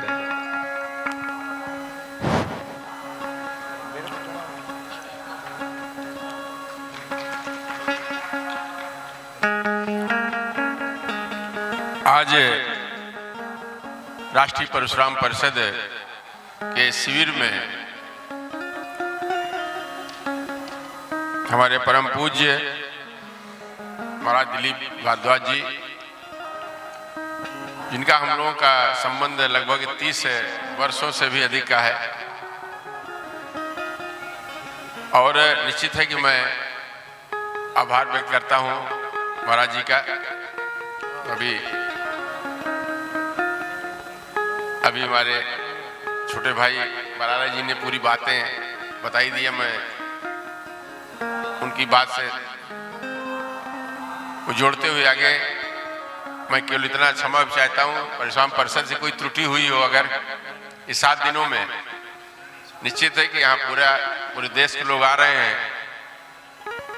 महाराज जी कितने सरल हैं, आप लोग सब लोग बैठे हैं कि हम लोग कभी भी जो भी जहाँ भी उन्होंने कहा कि हम लोगों ने कहा महाराज जी आपके लिए अलग व्यवस्था है, उन्होंने कहा नहीं हम लोग सब साथ करेंगे खाना। ये बहुत बड़ी चीज है, क्योंकि लोग अपना निश्चित है कि महाराज जी जो मिल गया महाराज जी को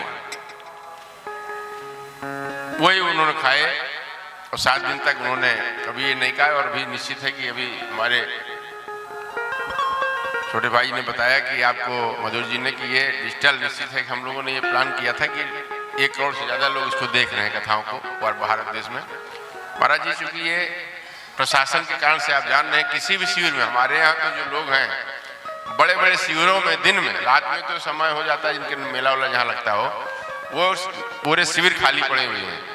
और चूंकि इस बीच थोड़ा सा घटना भी घट गई, थोड़ा सा उसके कारण भी ये दिक्कतें आई, लेकिन जो लोग यहाँ बैठे हैं निश्चित है कि हजार हजार के बराबर, आपने कही दिया, सब लोग हैं यहाँ पे, बड़े महत्वपूर्ण व्यक्ति हैं। डॉक्टर साहब बैठी हैं, हमारे कात्यायनी जी बैठी हैं, और सभी लोग हमारे सब लोग बैठे, मुनीष जी हैं।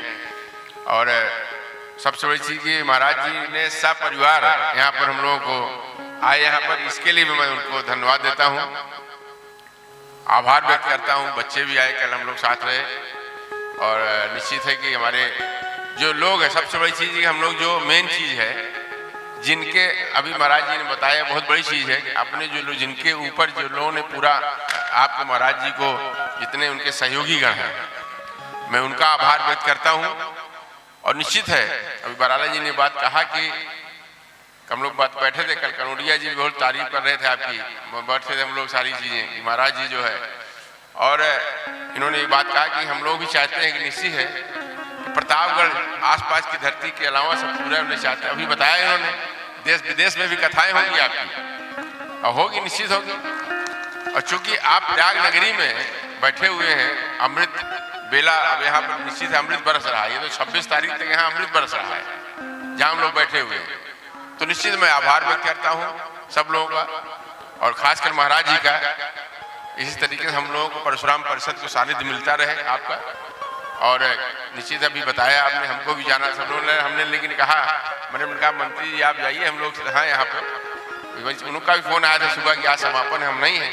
हमने कहा कोई कमी नहीं होने दिया जाएगा, और निश्चित है कि हम लोग नीचे आप जा रहे हैं वहाँ पर, तो चुनाव होगा, चुनाव तो निश्चित हर 5 साल में होता है, आप जाइए। हम लोग वो बताया ना, हमें भी जाना था, अयोध्या भी जाना था वहाँ, लेकिन निश्चित है कि इससे बड़ा निश्चित यहाँ से जो आपको आशीर्वाद मिल जाएगा, जो मैं वहाँ जा करता वही यहाँ से कर दूंगा मैं आपके आशीर्वाद से।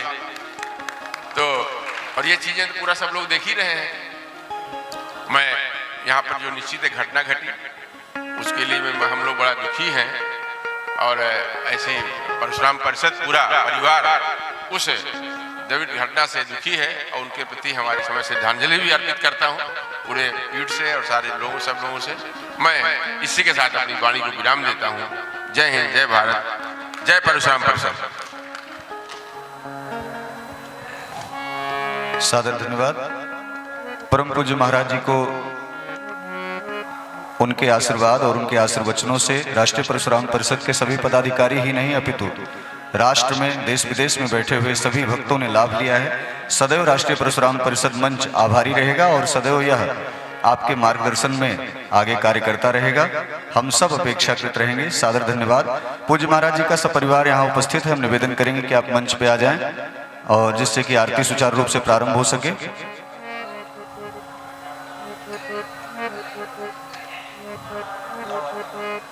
एक आरती नीचे दे दो। बाकी जो भी सब भक्त लोग बैठे हैं आगे आ जाएं, एक आरती नीचे आप तक रहेगी। जी, हम सबके बीच राष्ट्रीय परशुराम परिषद की मातृशक्ति आदरणीय कात्यायनी पांडे जी उपस्थित हैं, वो भी मंच पर आए, और वो सब परिवार भी मंच पर आए। और डॉक्टर सुमन जी भी उपस्थित हैं यहाँ पर, आप भी मंच पर उपस्थित हों। आदरणीय मुनीष जी भी, आप भी मंच पर आएं। डॉक्टर प्रियंका शुक्ला जी हैं, आप भी मंच तक आएं, जिससे आज आरती सुचारू रूप से प्रारंभ हो सके। प्रेम से बोले भक्तवत्सल भगवान की जय हो। ओम चंद्रमा मनसो जात चक्षो सूर्यो अजायत श्रोत्राद्वायुष्य प्राणस्य मुखाग्निर्जायत। आरती रघुबर लाला की सबरिया नैन विशाला की। आरती रघुबर लाला की सबरिया नैन विशाला की। आरती रघुबर लाला की सबरिया नैन विशाला की। आरती रघुबर लाला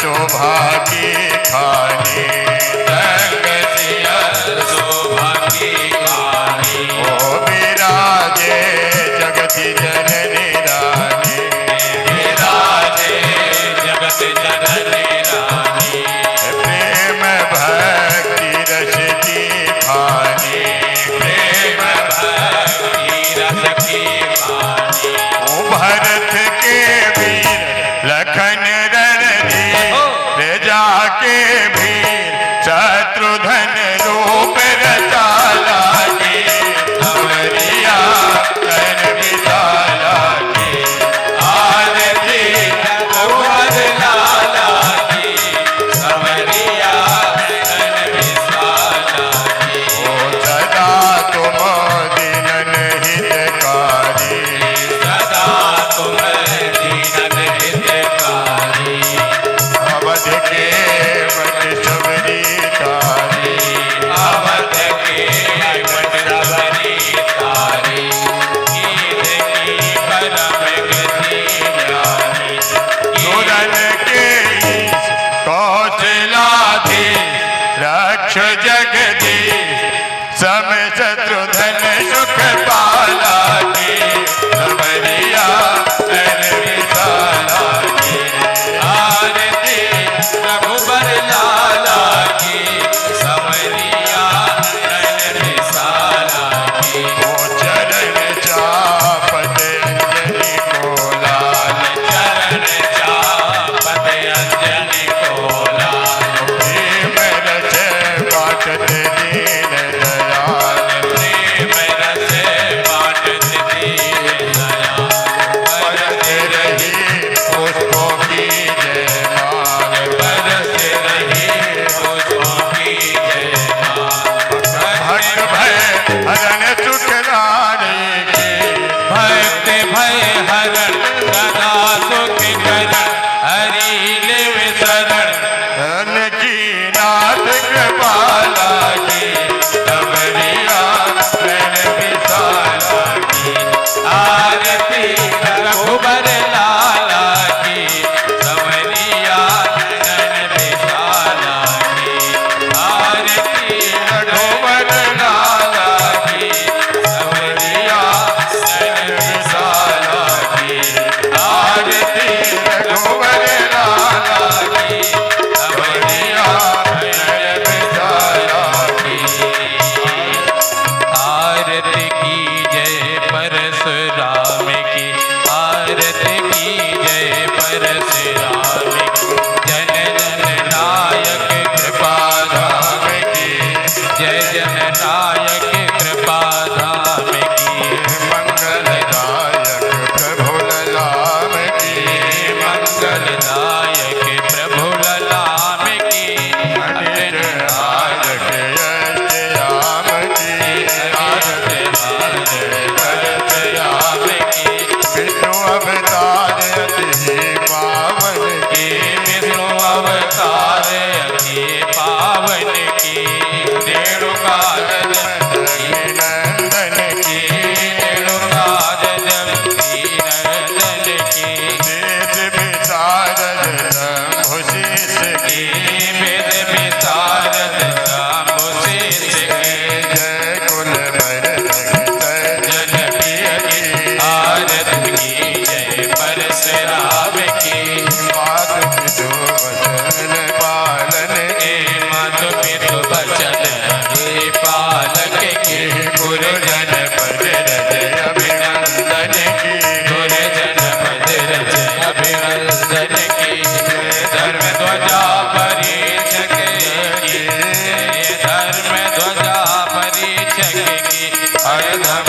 भजन भगवान की आरती की जय परशुराम की आरती की जय परशुराम की दशानन गर्भ संहारन की दशानन गर्भ संहारन की कल सहज बाहो कुल नाशक की दश बाहु कुलनाशक की पुण्य महादेव सुभोजन की आरती की जय परशुराम की धरण विजेता महावीर की धर्म विजय का महावीर की परशुबाण जय दानवीर की परशुबाण जय दानवीर की केरल मंडल भूषण जग की केरल कुंडल भूषण जग की जय पराशक समुपासक की आरती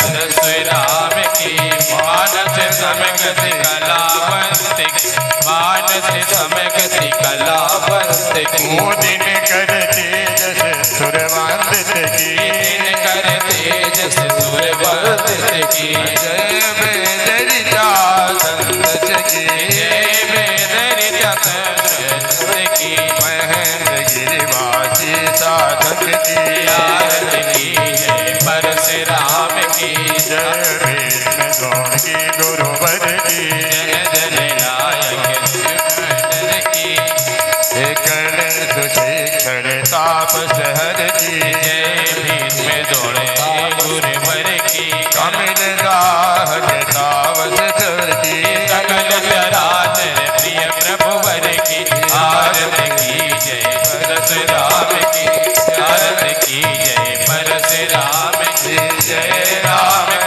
आराधित की सजन कुल जन पूजित की संस्थापक प्रभु शिव मंदिर की नाथ मनस्वी अजर अमर की आरती की जय परशुराम जो पुनीत जन आरती गावे निरसार निधि पावे सहज वर्ष सत निर्भय शिव मंगल शासन शिव पद पावे आरती की जय परशुराम की जन जन नायक कृपा धाम की कर्पूर गौरम करुणावतारम संसार सारम भुजगेन्द्रहारम सदा वसन्ति मृदयारविन्दे भवं भवानी शैलं नमामि त्वमेव माता पिता